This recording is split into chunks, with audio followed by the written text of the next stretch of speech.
le jour où Didier Drogba a stoppé une guerre civile. Retour au milieu des années 2000, après une saison phénoménale sur tous les plans à l'Olympique de Marseille, Drogba s'est envolé du côté de l'Angleterre à Chelsea où il connaîtra une collaboration plus que triomphale, devenant même une légende des Blues. Mais dans son pays d'origine, la Côte d'Ivoire, l'ambiance est tout autre, plongeant le pays dans l'une des périodes les plus sombres de son histoire. En 2002, une guerre civile éclate à cause de fortes tensions politiques, ethniques et religieuses entre le nord et le sud du pays. En parallèle à ce moment-là, Drogba évolue à l'en avant Guingamp. La guerre perdure, Drogba lui continue son évolution et à grandir en tant que footballeur. Que ce soit Drogba ou tous les autres joueurs ivoiriens, ils sont loin d'être insensibles à la situation de leur pays, mais restent totalement impuissants. Sauf qu'en 2005, un match de foot et une déclaration va littéralement tout changer. Nous sommes à l'aube de la Coupe du Monde 2006 en Allemagne. 2 matchs se jouent en simultané pour le billet de cette compétition. La Côte d'Ivoire affronte le Soudan pendant que l'Égypte joue contre le Cameroun. Les éléphants s'imposent alors que les Camerounais font match nul, qualifiant les Ivoiriens.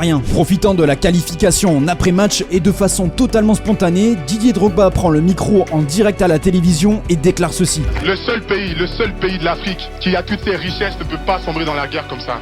S'il vous plaît, déposez tous les armes, faites les élections, organisez les élections et tout ira du mieux.